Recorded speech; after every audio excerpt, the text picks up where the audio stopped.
това видео ще ви покажем как правилно да свържете хибриден инвертор Sorotec и литиева батерия US5000 на Pylantec.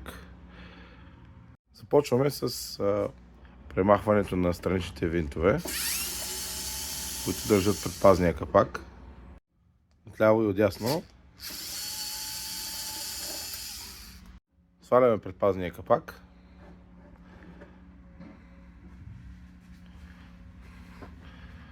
След като сме свързали правилно плюсовия и минусовия проводник на батерията, следва да подкачим и входът на мрежата.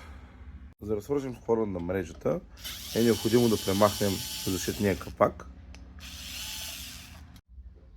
Включваме входа на мрежата, като съблюдаваме правилните позиции на земя, фаза и нула. Като сме свързали правилно входа на мрежата и сме затегнали здраво всички клеми, включваме и изхода на мрежата. В случая при нас това ще бъде просто един разходител, който ще използваме за тези демонстрационни цели. След това може да включим и нашите соларни панели, като спазваме правилно поляритета.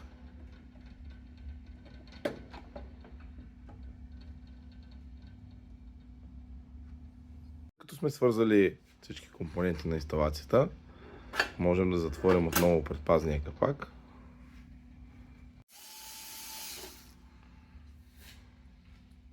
Следва да включим нашата батерия, като спазваме отново поляритета минус и плюс.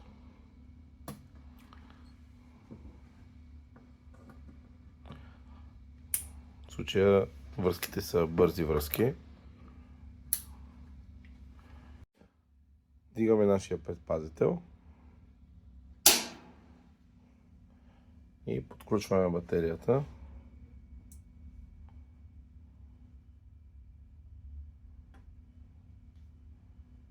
Включваме нашата комуникация. В случая ще използваме CAN порта на батерията в батерията, след което и в самия инвертор. Следва подключване на инвертора през бутона за включване.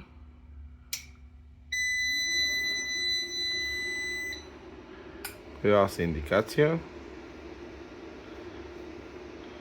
Изчакваме инвертора да включи своя изход и в момента вече имаме 230 волта и батерията автоматично е направила комуникация, тъй като виждаме символчето Ли, показващо, че има комуникация между батерията и инвертора. Включваме соларните модули.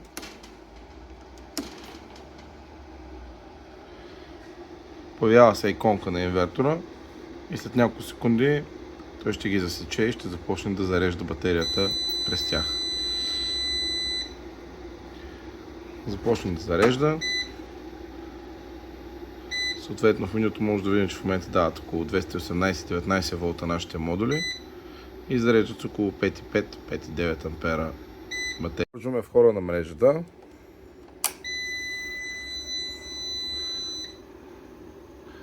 Появява се веднага символът за мрежа. Имаме 50 Hz от мрежата. С бутона Enter можем да влезем в сервизното меню.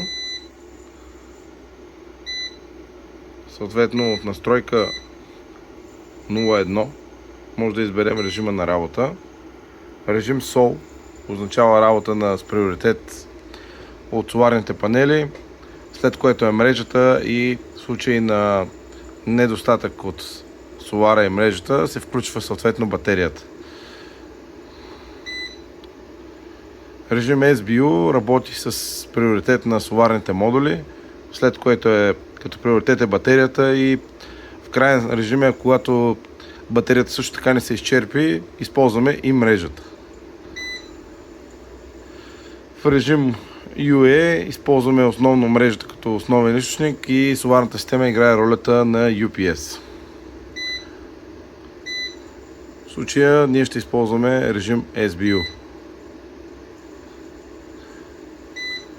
Друга интересна настройка е, че всичките зарядни токове на батерията се взимат автоматично през BMS-а. Единственото, което можем да настроим като допълнителна опция